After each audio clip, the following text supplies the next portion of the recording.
السلام علیکم ناظرین، آج ہم آپ کو بتائیں گے کہ آپ اپنی اولاد کی پرورش کیسے کریں۔ آپ اپنی اولاد کی پرورش کس طریقے سے کیسے ماں کر سکتی ہے اور کیسے باپ کر سکتا ہے، اس کے بارے میں آج ہم آپ کو بتائیں گے۔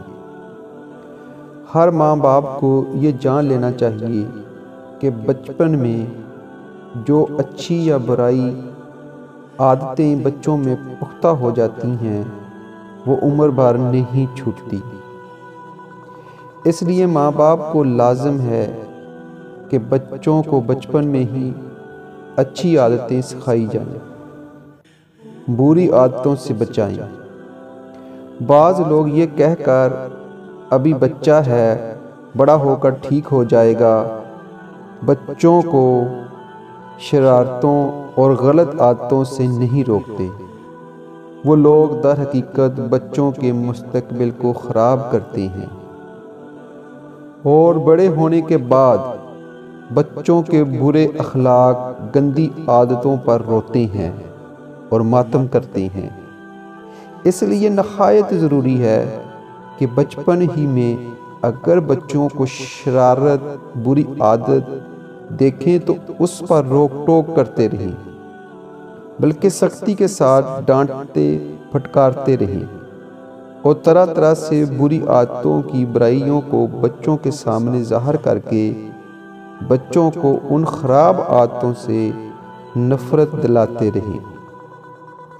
بچوں کی خوبیاں اور اچھی عادتوں پر خوب شاباش کہہ کر ان کا من بڑھائیں، بلکہ کچھ انعامات بھی دیں، ان کا حوصلہ بڑھے۔ بچوں کو دودھ پلاتی یا جلدی بچوں کو دیر رات میں بار بار کھانا کھلاتی رہتی ہیں، ان کے بچوں کا ہاضمہ خراب ہو جاتا ہے، معدہ کمزور ہو جاتا ہے۔ ماں اس عادت سے دور رہے۔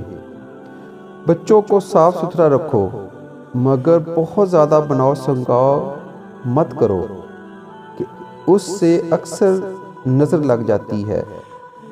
بچوں کو ہر دم گود میں نہ لیے رکھو۔ بعض عورتیں اپنے بچوں کو مٹھائی کثرت سے کھلایا کرتی ہیں، یہ بہت سخت مضر ہے۔ بچوں کے سامنے زیادہ کھانے کو برائی بیان کرتے رہو اور ہر وقت کھاتے پیتے نہ رہا کرو۔ بچوں کی ہر ضد پوری مت کرو کہ اس سے بچوں کا مزاج بگڑ جاتا ہے اور وہ ضدی ہو جاتے ہیں اور یہ عادت عمر بھر نہیں چھوٹتی۔